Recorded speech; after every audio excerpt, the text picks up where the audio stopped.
sisi terkejutnya juga sama seperti dokter Caroline ya. Jadi biasanya saya dikabari ada pasien mau melahirkan, saya buka-buka dulu tuh riwayat kehamilan pastinya. Tapi entah kenapa hari ini saya kebalik, saya kritik dulu ke ibu hamil. Begitu saya lihat, kok kayaknya kenal ya. Sambil menerka-nerka, sambil saya jelaskan biasanya apa saja yang perlu saya ketahui untuk risiko-risiko persalinan. Terus barulah belakangan saya pastikan, oh iya ternyata memang benar berisiko poli. Terus sambil saya cari-cari riwayat kehamilannya dan ternyata smooth gitu, nggak ada masalah selama kehamilan. Jadi pertolongan pada bayi itu secara umum ada dua tugas dokter anak, menolong dan memandu. Karena risiko kehamilannya sangat rendah, jadi mudah-mudahan ketika lahir anaknya bugar dan tugas saya hanya memandu saja. Dan benar aja berkat ditolong oleh awalnya dikeluarkan oleh dokter Caroline dan itu lancar-lancar saja.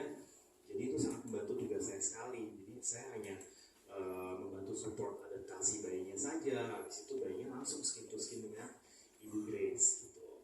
Udah bayinya skin to skin dengan Ibu Grace, kita timbang dan ternyata lumayan, beratnya 3,3, terus 3,39 ya tepatnya. Kemudian skin to skin gantian sama ayah supaya bondingnya rata. Jadi nggak dapat bonding ibu aja, tapi ayah juga kedapatan bondingnya gitu.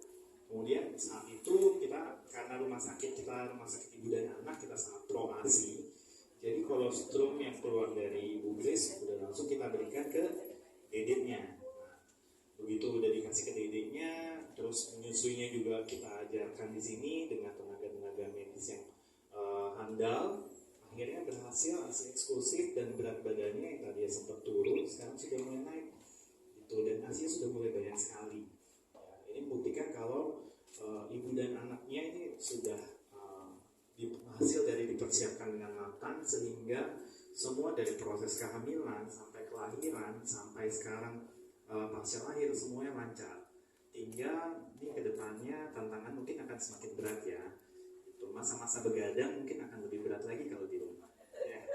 Tapi nanti biasanya sih kalau udah lewat masa-masa penyesuaian, baik dari ibu penyesuaian, ayahnya penyesuaian, bayinya penyesuaian, ke belakangnya mungkin udah langsung jadi pro gitu, perawatan baby gitu. Paling seperti itu.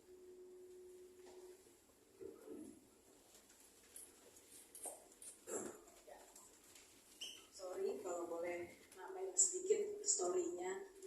Jadi ini kan kehamilannya dari alami, selama perjalanan kehamilan saya rasa cukup mulus ya. Saya rasa cukup mulus, dan sebenarnya Ibu Grace ini bercita-citanya pengen lahiran normal. Ya, jadi kita udah tunggu sampai mendekati 40 minggunya. Ya, jadi kita udah tunggu sampai mendekati 40 minggunya, ternyata udah mulai ada suatu kontraksi ya. Jadi dari 37 minggu tuh udah mulai ada bukaan satu jari longgar ya. Tapi kita tungguin kok nggak nambah gitu satu jari longgar. Terus jadi akhirnya saya bilang ya udah sekali berikutnya. Jadi akhirnya karena dari secara alami kayaknya kekuatan kontraksinya kurang nih ya. Jadi saya bilang kalau memang tetap mau coba untuk lahir normal, kita coba induksi, kita coba rangsang. Setuju nggak Bu? Nah, Ibu Gracia setuju ya kan? Untuk kita coba lakukan tindakan induksi. Nah itu tindakan induksinya kita udah coba 3 hari ya.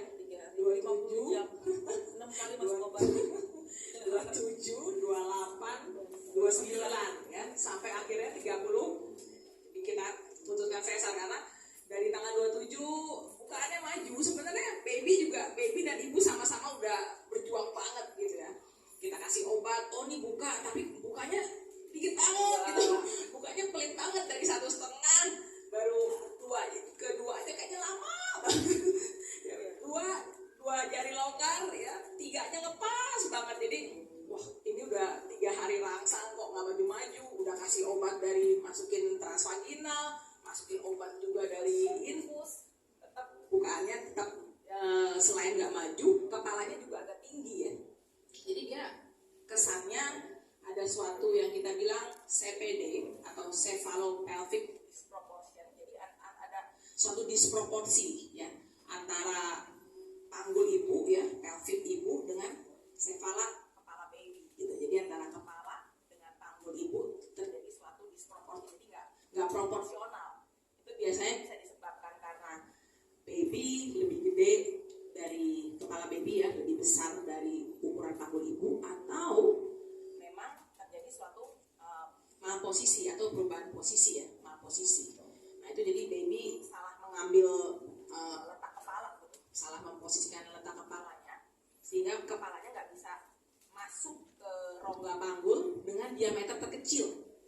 Jadi harusnya si baby itu turun dengan masuk ke rongga panggul dengan diameter kepala yang terkecil supaya dia bisa masuk ya dan turun ke jalan lahir seperti itu. Tapi sepertinya hal itu tidak terjadi, sehingga pada tanggal 30 kita putuskan untuk dilakukan sesar seperti itu.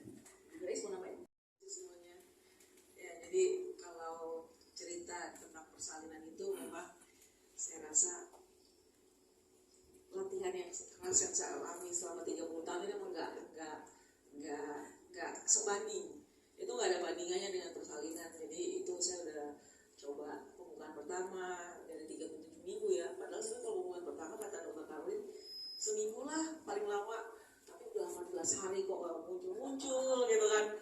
Nah itu selalu saya udah, ya mungkin saya sering share di IG story saya atau di sosial media saya sering main bulu tangkis lah, lari lah, apalah, tapi udah turun ya. Iya supaya turun, tapi ternyata memang tidak belum mau turun, belum ada pembukaan yang lebih lanjut, sehingga dokter Karolin waktu itu menyarankan pada kami untuk induksi labor induction.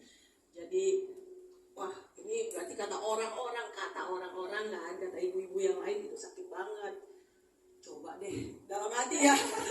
Ini atlet nih katanya dalam hati selalu ya udah kalau memang ini harus jalani ya udah coba deh, kita gak pengen tahu sih seberapa, bukan pengen nantangin sih, cuman karena saya pengen banget melahirkan dengan secara normal, secara alami gitu. Jadi itu udah ada di dalam pikiran saya dari awal.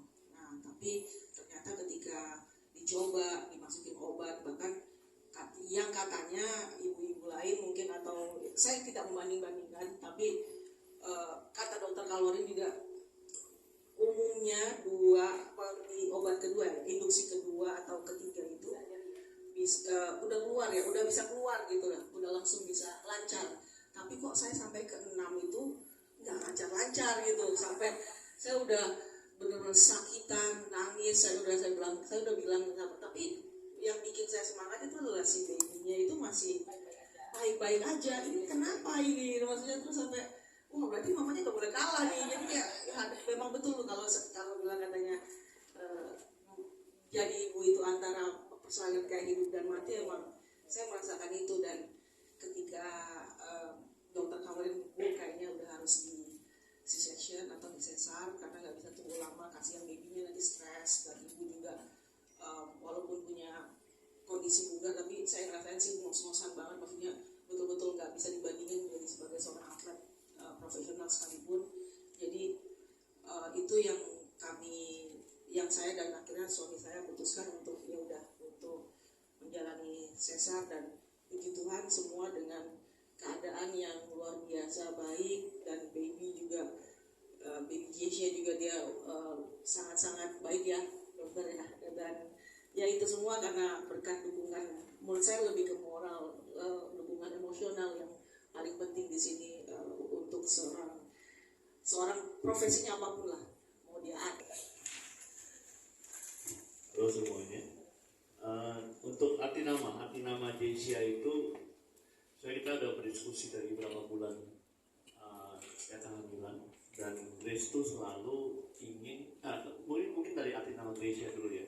Grace itu arti namanya sendiri kan ketika Grace lahir, papanya udah usia lumayan tua dan rambutnya udah berubah, jadi ada gray hair gitu ya. Terus kemudian sianya kayak Indonesia artinya, jadi memang semua kakak-kakaknya ada sianya semuanya, jadi artinya Indonesia. Nah salah satu Apa saya mungkin memang ditakdirkan begitu ya. Jadi ketika kita memikirkan nama, dia punya satu kerinduan mau ada nama sianya yang artinya Indonesia maksudnya. Ya mungkin memang itu adalah negara kita tentunya, kita cinta negara kita. Dan oke, ya udah kita hanya coba semua nama sia apa sia semua kita coba cari, saya kita selalu sebenarnya di Misia gitu ya. Iya. Karena kita belum nemu namanya awalnya. Akhirnya ada satu nama yang klik, yaitu Misia. Kita rasa namanya dekat di hati, dan juga artinya adalah bahwa Tuhan yang pegang kendali. Bahwa Tuhan yang pegang kendali dalam kehidupan kita, sehingga kita merasa oh ini seperti cerita hidup kita juga, ya, bahwa dalam banyak hal itu kita melihat bagaimana Tuhan pegang kendali dalam kehidupan kita. Jadi kita merasa oh ini namanya cocok buat dia. Jadi kita berikan nama Nisha, Sela, Jimmy. Ya. Oh, boleh. Jadi kalau selanya biar ibunya yang kasih tahu, karena ibunya juga dapat sesuatu dari sini yang perlu mungkin saya sebarkan. Jadi ketika mungkin tahu waktu saya sudah pensiun dari sebagai atlet bulu tangkis itu di bulan Juni, dan dimana setelah bulan Juni itu ada dimana masa-masa istirahat kami berdua, maksudnya saya dengan suami lebih ada bonding time, lebih ada banyak waktu berkumpul bersama keluarga dan sebagainya. Dan seperti yang saya bilang tadi sama diskusi dengan Dr. Kaulin, saya mau coba normal dulu, mohon disimpan dulu untuk jadi hamil, untuk coba alami ya Pak, dan untuk menjadi hamil mohon disimpan dulu ya embrionya gitu. Dan 2 bulan berikutnya ternyata padahal saya lagi tugas ke Jepang waktu itu karena saya masih menjabat sebagai chair commission atlet badminton. Sebalik dari sana saya dinyatakan positif hamil, dan itu membuat saya tuh betul-betul wah luar biasa ya, maksudnya saya merasa umur saya udah mau mendekati 35 pada saat itu, dan umur yang dimana sudah tidak muda lagi sebagai seorang ibu atau sebagai seorang perempuan untuk memproduksi anak gitu. Jadi dimana saya merasa ketika kenapa Sela, karena Sela itu kalau mungkin di agama kami di dalam suatu kitab namanya kitab Mazmur ada namanya ketika Sela itu artinya wait on God.